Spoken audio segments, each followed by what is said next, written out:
Welcome to the Uncensored Unprofessor, a podcast where I want to think more deeply with you about Christian faith and life.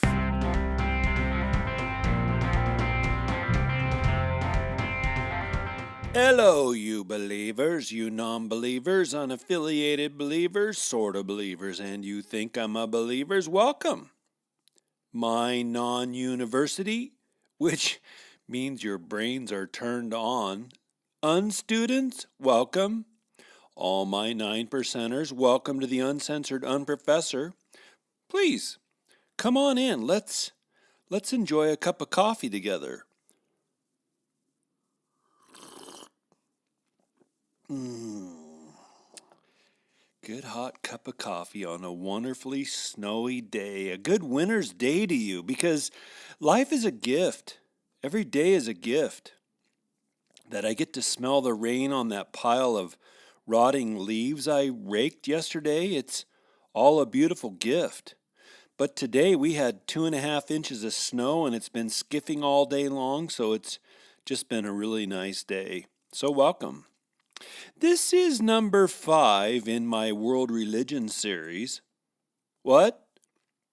No, I'm mostly taking them chronologically. But ranks of the famous include Spinoza, David Ben-Gurion, Jerry Seinfeld, Golda Meir, Sigismund Shlomo Freud, Joan Rivers, Maimonides, the Marx Brothers, Gustav Mahler, Albert Einstein, Niels Bohr, Elena Kagan, Ruth Bader Ginsburg, Woody Allen, Stephen Breyer, Solomon, Moses, Steven Spielberg, those three Estooges, Abraham, Anne Frank, and a rather influential fellow from a dirt clod of a village, Jesus of Nazareth. It's kind of remarkable when you look at that list, the number of comedians who are Jewish. They have a wonderful ability to laugh at life and to laugh at themselves. Something I cherish deeply, believe the whole human race could benefit from. Laughter is such healthy medicine. A woman on a train walked up to a man across the table. "Excuse me," she said, "but are you Jewish?" "No," replied the man. A few minutes later, the woman returned. "Excuse me," she said again, "are you sure you're not Jewish?" "I'm sure," said the man. But the woman was not convinced, and a few minutes later she approached him a third time. "Are you absolutely sure you're not Jewish?" "Jewish?" she asked. All right, the man said. "You win, I'm Jewish."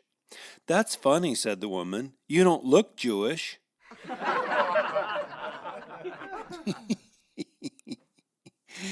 In a small village in Poland, a terrifying rumor was spreading.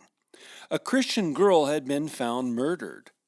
Fearing retaliation, the Jewish community gathered in the synagogue to plan whatever defensive actions were possible under the circumstances. Just as the emergency meeting was being called to order, in ran the president of the synagogue. All out of breath and excited, "Brothers," he cried out, "I have wonderful news.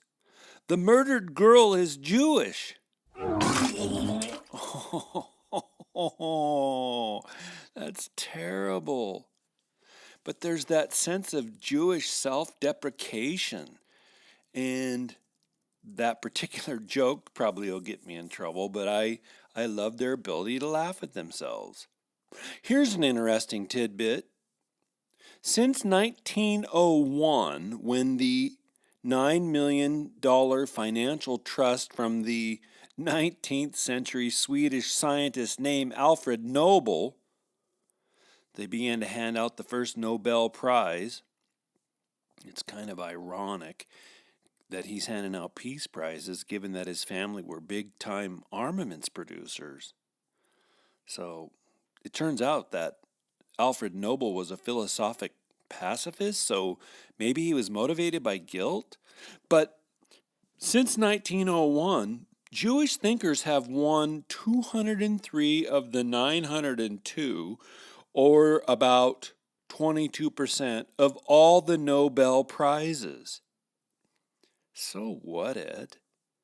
Well, the Jewish population accounts for less than 0.2% of the Earth's population, but the Jews have won 22% of all the Nobel Prizes. Now, that seems statistically out of whack. Are Jews smarter? Do they have bigger imaginations?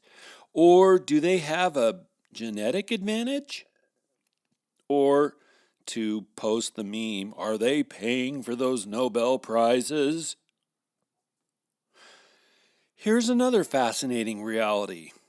There are 17 countries in the Middle East. Only one of them is a democracy. Only one of those 17 allows women to vote. Only one of them allows homosexuals to live openly. Only one of them allows women to be political leaders. Only one of them has a free press. Only one of them has legalized abortion. Only one of them allows outsiders to be full citizens, to own land, to serve as judges for the government, and to sit on parliament. Which country is so open, so liberal? Egypt? Hardly. But if you guessed Israel, you guessed correctly. Yet across the planet, Israel is far more hated than all the Middle Eastern countries combined. That's wild, isn't it? Israel embraces the dearest values of the secular West: women's rights, homosexuality, liberality, education, freedom, abortion, sexuality, and yet the Jews are hated by far more people than loved by those who support their right to exist as a nation. Goodness. American universities have entire established organizations whose stated purpose is to challenge, criticize, and oppose Israel. It's wild, because the universities would stand for everything that Israel is for. And for me, it's just hard to process the existential realities of all that. Coffee.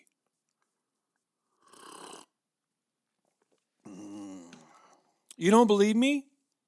You think I'm only being rhetorical? Well, then get this. There are 193 countries in the United Nations. Since the United Nations Human Rights Council was founded in 2006, 38% of all the human rights violations noted by that council have been issued against Israel. Statistically, that's a mind blower. Entire countries practice female genital mutilation on young girls. Not Israel. Entire countries do not allow women to show their face in public. Not Israel. Entire countries make it illegal for a foreigner to look a citizen in the eyes. Not Israel.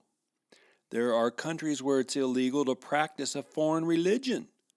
Not Israel. There are countries where homosexuals are put to death. Not Israel. China practices grotesque human rights violations. They're at the top of every organization in the world that tracks human rights violations for being awful. How many times has the UN's Human Rights Council issued resolutions against China? 0. And yet 38% of the United Nations resolutions have been against Israel. Statistically, you guys, that's not just an anomaly, that's a tell.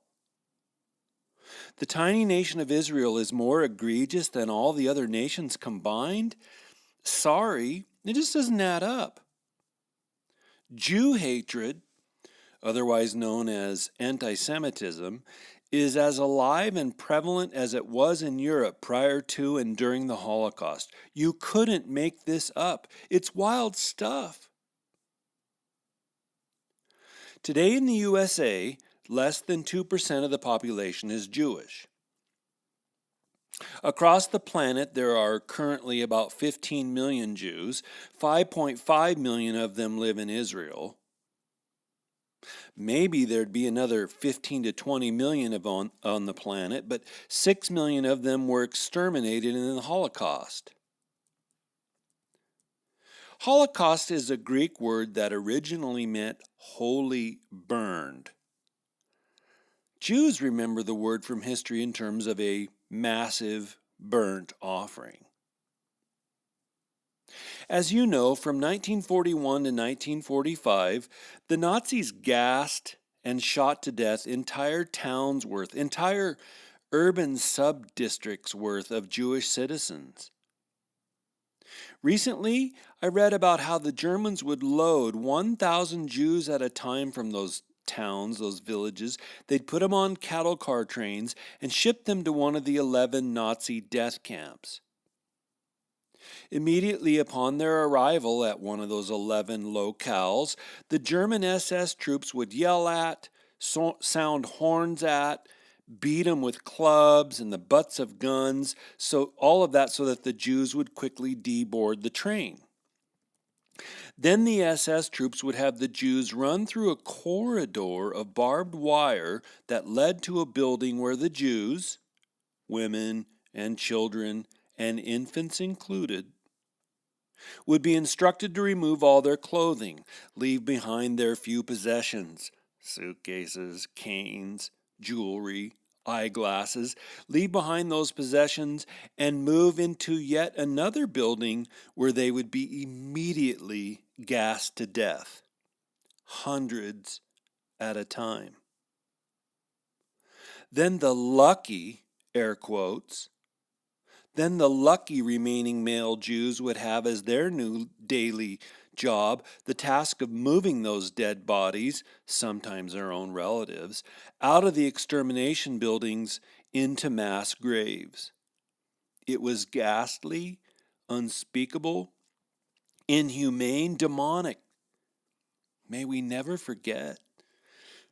If you haven't been to the Jewish Holocaust Museum in D.C., it's free.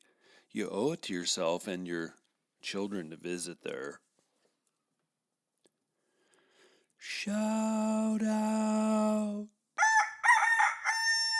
Cock-a-doodle-darn-do indeed. Folks, it's important you know something. I am not taking any one-time gift monies or pledge dollars and using those to go skiing or drive a Lambo or to eat fancy dinners. Every dollar of support money goes back into the show. I have to pay for RSS feed hosting, website hosting, domain names, equipment, constant Facebook advertising, promotional materials, mailings. So your Patreon pledge money isn't making me wealthy. It's all going back into the cost of running and building the show. So, would you please consider a $1 per month pledge to the Uncensored Unprofessor at Patreon, Patreon? I have a couple $2 pledgers now, but I'd be ecstatic to gain, 50? $1 monthly pledgers? Is the UU worth $1 to you? If so, wish me a Merry Christmas, you wish me a Merry Christmas, please wish me a Merry Christmas and a $1 pledge. $5 or more per month will see me send you a UU coaster and some bumper stickers. $20 or more per month will get you a UU coffee cup along with the coaster and bumper stickers. Oh, and $5 per month or more pledges get 2 exclusive members-only podcasts each month. The last 2 of those have been extended movie reviews where I, in each of those, reviewed 2 movies that I recently saw. Supportive Facebook love continues to rush like fresh water upon the UU. So my true thanks to new listeners, Lucas A.W., Stephen S., and Nos J. for your Facebook shares. Thanks, you guys. I appreciate it. Why? Really? Are they really hated because they control the world's banking system? Or they own all of the media? Or even because they crucified Jesus? Crikey. When I hear that latter one among Christians, and I've heard it, I wonder if they ever read the Bible, which teaches that he was given up for all of us. We all did that to him. Well, let's agree together that Israel, the country, the state, is no nirvana. Let's accept that Israel is not utopia. It's certainly not flawless. But again, why the Jews? Why that kind of horror upon a distinct ethnic group? Because again, they hardly count among the world's population. So why is there such a biting vitriol toward them? To answer that, we need a brief history lesson. Earlier in this series, I noted that it's the case that the earliest human beings, if we're talking just from an evolutionary perspective, historical perspective raises other questions, but we'll leave it for that now. The earliest human beings were animists.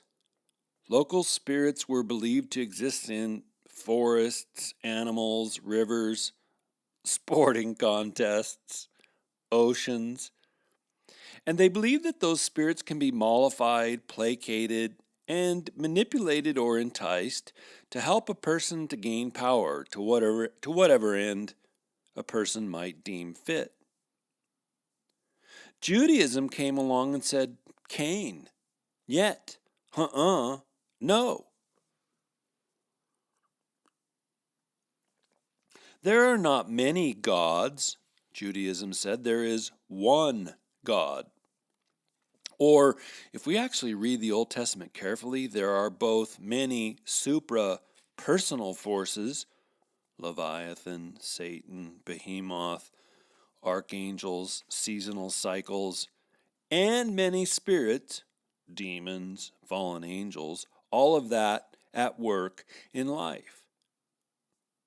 But Judaism taught that they're all subservient to, beneath the ultimate rule of the one God, Adonai, Yahweh, Germanized into Jehovah. Those are names so holy that devout Jews will never pronounce them aloud. In fact, years ago, you guys, I was in Chicago for an academic conference. One evening for dinner, I walked to a pizza parlor because you know me, I only eat at the finest dining establishments. After I ordered, I sat down in a booth and I picked up the newspaper on the side of the table. It turned out to be the paper for a local Jewish synagogue. And in that paper there were several articles, and I noticed that every time the writers referred to God, they would spell it G***D. They didn't even want to print the English name for God. So holy is God's name, identity, his being.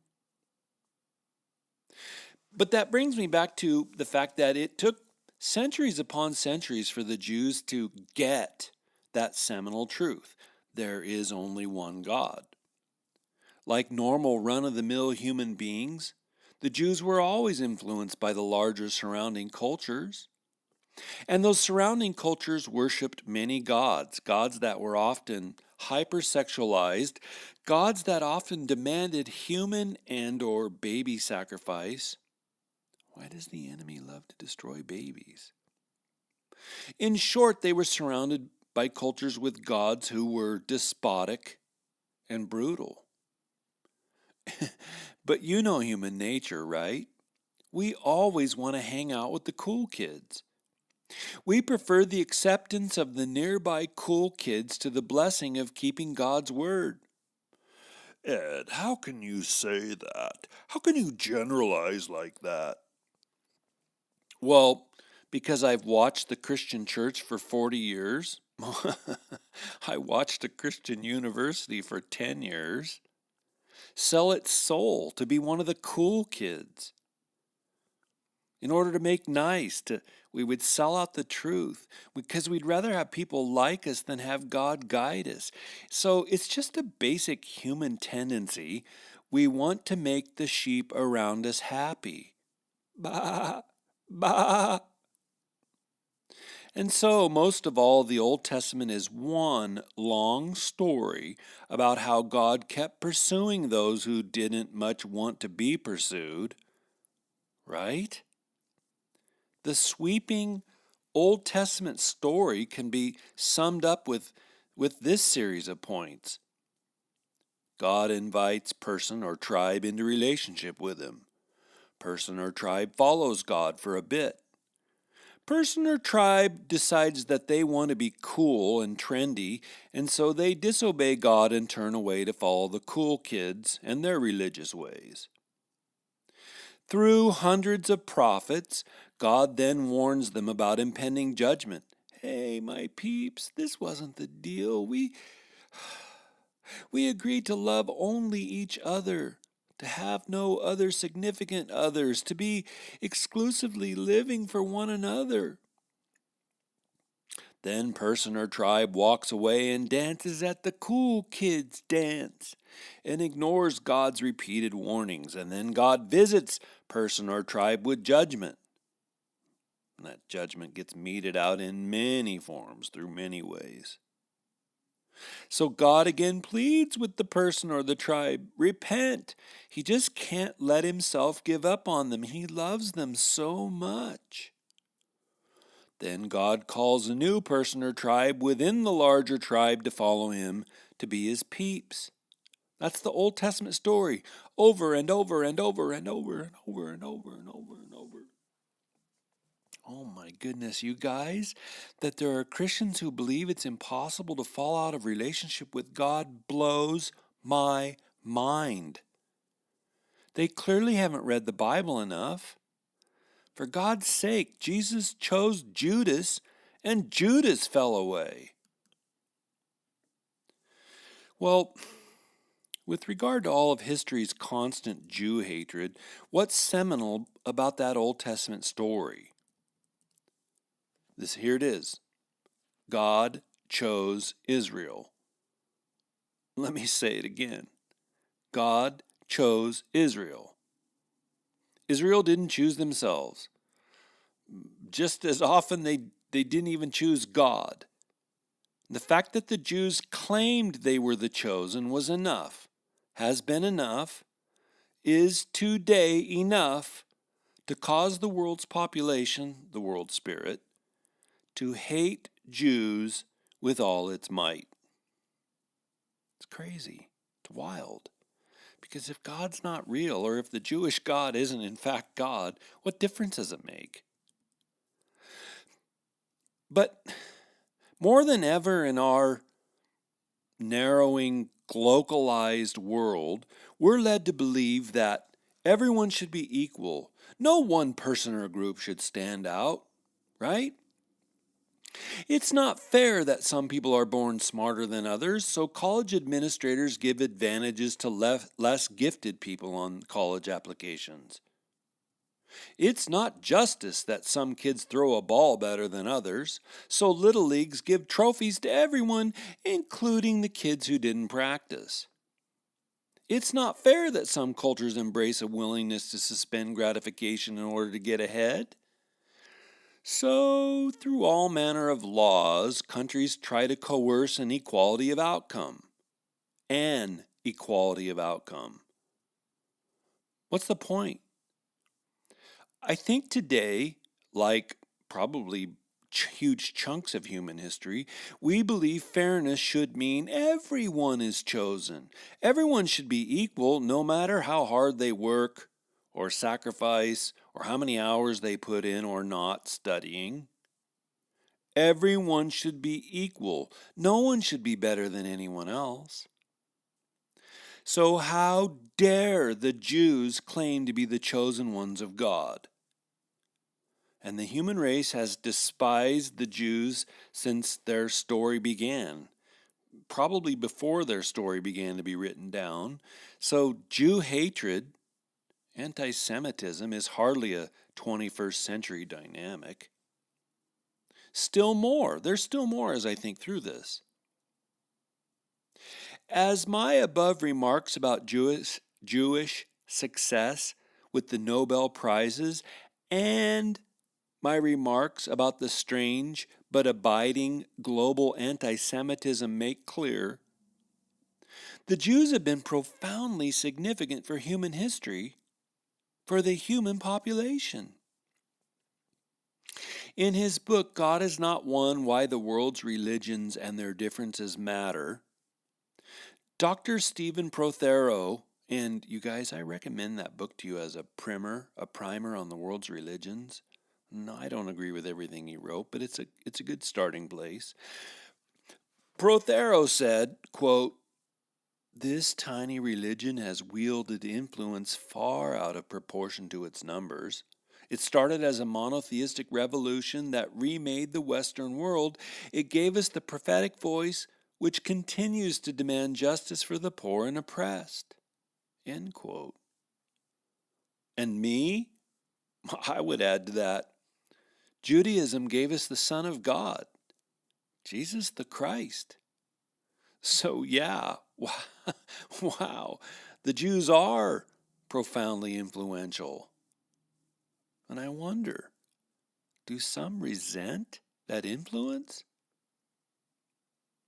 Now, we should be clear, there is no one unique version of Judaism. Even at the time of Christ, there were Essenes and Sadducees, Pharisees, Zealots.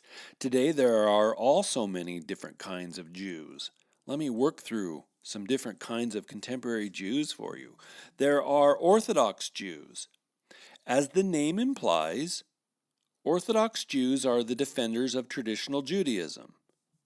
So they keep kosher food laws, only allow men to be rabbis, perform their Shabbat services in Hebrew, and have the men and women sit apart in their religious services. Among the Orthodox Jews are the Hasidim, and Hasidism, which is Hebrew for pious ones. The Hasidim emphasize heart religion over head religion. Maybe they're like evangelicals. It's in what's going on in one's heart, not head, that matters. But Dr. Prothero says that Orthodox Jews practice a kind of holy joy that mirrors Pentecostal Christian religion. Oh, and the Orthodox do believe there will be an end of history resurrection. So there's briefly Orthodox Jews. There are also Reformed Jews. Reformed Jews began in 18th century Europe, and according with their aim to assimilate culturally, and that's why they're called Reformed, they mean to assimilate, they do not circumcise their boys. They perform their religious services in the local vernacular, German, English. Reformed Jews view the Hebrew Bible as a mere historical book which can today be surpassed by reason. Reformed Jews emphasize social justice, and they ordain women as Jewish rabbis.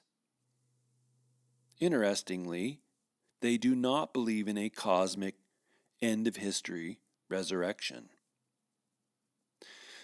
Thinking of assimilation, 3 Jews who had recently converted to Christianity were having a drink together in a posh restaurant. They started talking about the reasons for their conversions. The first one said, "I converted out of love. Not for Christianity, but for a Christian girl. As you both know, my wife insisted that I convert." The second said, "Me, I converted in order to rise in the legal system. You probably know that my recent appointment as a federal judge may have had something to do with my new religion. Then the third man said, well, I converted because I think that the teachings of Christianity are superior to those of Judaism. Are you kidding? Said the first man, spitting out his drink. What do you take us for? A couple of goyim?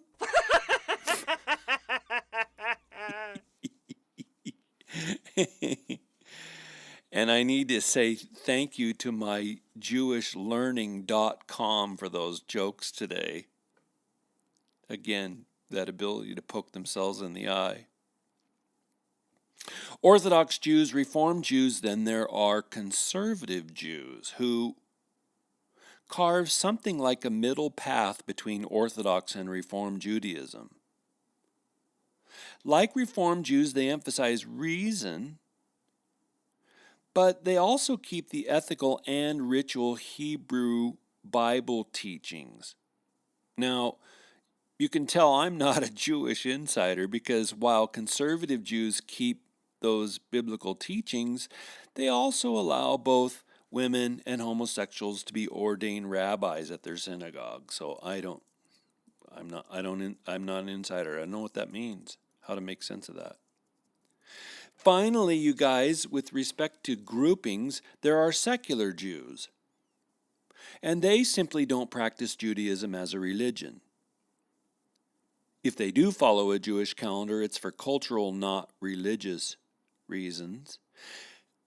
And secular Jews constitute by far the largest percentage of Jews on the earth. Most of the Jews in Israel are secular, not religious, which again is fascinating and makes the abiding anti-Semitism all the more bewildering. I once heard Dennis Prager, a Jewish leader, explain why the majority of Jews are secular. He said it has to do with the Holocaust. Contemporary Jews said to themselves, how can God be real if he let 6 million of us, 6 million of his own, to be exterminated like cattle at a butcher shop? How can we take God seriously if he allowed 6 million of us, including pregnant women and babies and children, to be genocided and tossed into mass, unmarked graves? So it's theodicy. If God is a good and loving God, but there's so much evil, how does somebody resolve a philosophical existential choker like that? And Prager said it's a profound challenge for most of the world's Jewish population. That historical event just made them all say no more. Finally, today, you guys, regarding Judaism, let me address some logical questions for you. Are there two modes of salvation, one through Jesus and the other through Israel? No. That's not the New Testament apostolic Christ-grounded witness. Israel, the New Testament repeatedly says, is God's chosen people, the lineage through whom both godly morality, the law, and the means of salvation, God's Son, was brought to mankind. But there's no salvation outside of Christ, not according to the New Testament, the apostles. Secondly, is Christianity just a new evolution of Judaism? No. The shift was far more sudden, far more dramatic than a gradual generational evolution. Now, because Jesus was a Jew, Christianity stems from Judaism. That means, like Judaism, hey, are you still listening? Like Judaism, Christianity believes in one God, believes that God communicates his ways and will, believes that societal morality matters to God, believes that God is final judge. But because of the preeminence of Jesus, and not how good or true or lovely that Christians are, but because of the preeminence of Jesus, the new covenant surpasses the old one. Christianity surpasses Judaism. And for good starters on that, go read the book of Hebrews or Romans. Here's the third question. Why do so many Christians support Israel, the nation? Well, mostly it's for eschatological reasons. Following the Bible, Christians do not believe God is yet done with Israel, hasn't abandoned Israel. He means to use and bless Israel. That's the major reason, but there are other reasons. There's a historic reason. Christianity came from Judaism through Jesus, so we have many values and beliefs, again, that align with Judaism. And then there are political reasons. Most careful thinking people know that democracies are better for people than tyrannies or oligarchies. Most of those Middle Eastern countries are ruled by oligarchies, whole families that rule over a country. And those Middle Eastern countries all suffer from a dramatic rich-poor economic gap. They all suffer from the heavy boot of totalitarianism. So Christians have supported Israel, particularly since World War II, for political reasons. If you have more questions, please email me at uncensoredunprofessor@gmail.com. I hope that you have found today's show both informative and entertaining. Shalom Aleichem. Peace to you. Turn your brains on, everybody.